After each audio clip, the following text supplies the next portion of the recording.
So it's the fun part. We're gonna get into the basic stitches, and I'm gonna start right pretty much from the beginning until we get to the single crochet. We're gonna start off with the single crochet. So gonna take your yarn. Hopefully you can see it's also Bernat cotton handy crafter, just a little bit of a size difference. So once I get, oh crap, I can't do anything without getting yarn tangled everywhere. Like, we don't need yarn spoolers. I can spool my yarn. We need something that's an automatic yarn, like, detangler. Because that would be awesome. I'm the worst for that. So, it's just a basic size 4 medium weight yarn. I'm using a 5mm crochet hook. I usually use my 5mm or the 4 if I'm feeling patient, because they're going to be smaller stitches. So we're going to start off with our slip knot.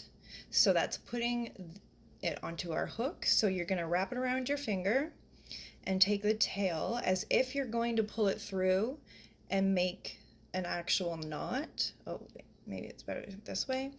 Then here you're going to put it in and just make sure that that part, like where the darker yellow is, stays on top of your hook, and you've got a hold of the tail of your yarn. So you can pull it and then just kind of adjust it until you get it how you're comfortable, just like that.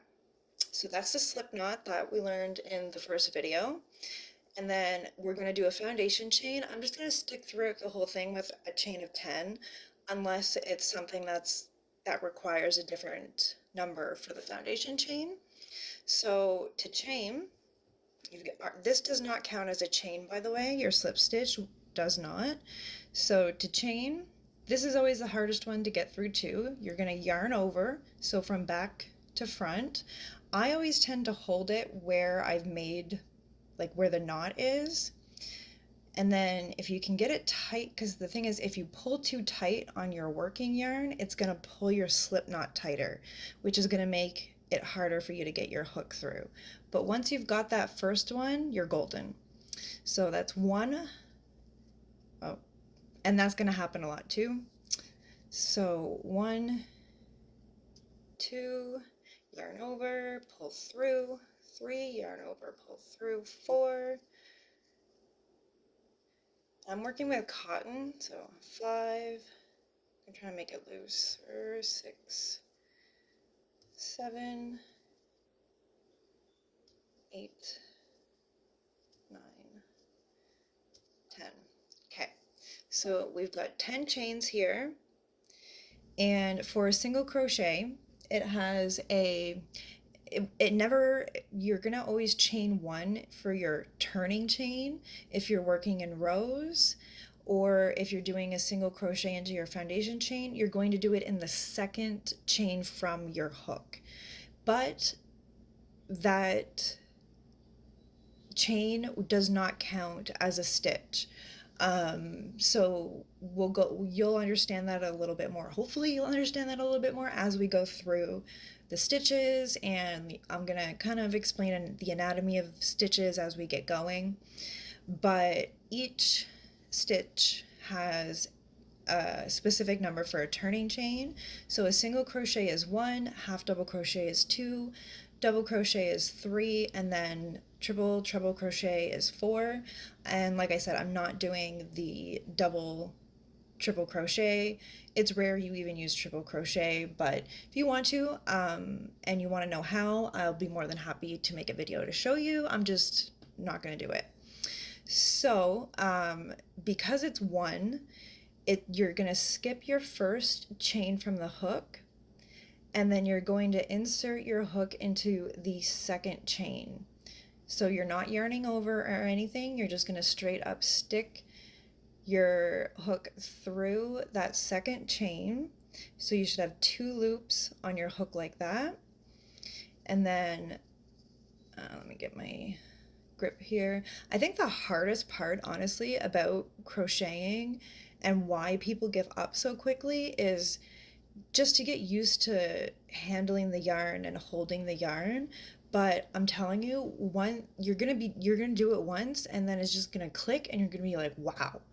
So once you've inserted, so remember, yarn over, insert, pull through is what I'm going to be kind of using to explain what I'm doing. So I just inserted to the second chain from the hook. Now I'm yarning over. I'm going to pull kind of tight on that one a little bit. I made it loose. So, and then you're going to pull through. You're still going to have 2 loops on your hook. Then you're going to yarn over again, and you're going to have 3 loops on your hook. But here, you're just, that first loop that's closest to your hook, you're going to grab it and pull it through both of those. Okay, so now your chain is going to look a little wonky at first because it's pulling on parts that don't have something to kind of like stabilize it, I guess you could say. But, and then you don't do anything, like say I'm going to do another single crochet to show you guys. Say I was doing it all the way down, you just straight up single crochet the whole way down, like no chaining or anything in between unless the pattern. So this big gap is not the chain I'm going to be chaining into. That's the one I just put my single crochet into. So that's something you have to be really mindful of, which hopefully when I talk about more of the anatomy of stitches and what to look for, certain loops, the fundamentals of a stitch, you'll know what to look for. So it's actually going to be just the one underneath that. Obviously my phone isn't focusing, so you're going to insert, technically that would be the 3rd chain from the hook. So you're going to insert, you've got 2 loops on your hook, going to yarn over, pull through that chain, you've got 2 loops on your hook, you're going to yarn over again, and then you're going to pull that first loop through both of them all at once. And right there you've got 2 single crochets. So now, and as you can see, that chain here is also doing it. But once you get down the row, as long as your tension is good, your chain shouldn't have any like gaps or anything like that in it. If it does, then it's your tension, or yeah, probably. So I'm going to do this one more time here. So again, it's not where that big gap is, it's this one here. So you're going to, I might switch to my, yeah, I'm going to switch to my overhead after. So insert, yarn over, and then pull through that chain. So you've got 2 loops, yarn over again, you've got 3 loops on the hook. This one here, you're going to grab it and pull it through both of them. And now we have 3 single crochets on that. And then notice how just the one that I have the single crochet in is the one that has the gap, the hole, but the holes went away for the rest of them. So as you work down it, that will go away. Like I said, unless your tension is wrong, and that's something that's going to come with time as well. They do have tension rings that you can buy. I have one personally. I don't like using it. My tension's fine. And it's pretty, it's a nice ring. I wanted to try it. It came with a kit. It slowed me right down, and it actually made my tension worse for me. It made it too tight. So, but if you're somebody who does struggle with your tension or, just stuff like that, I would definitely recommend at least trying a tension ring.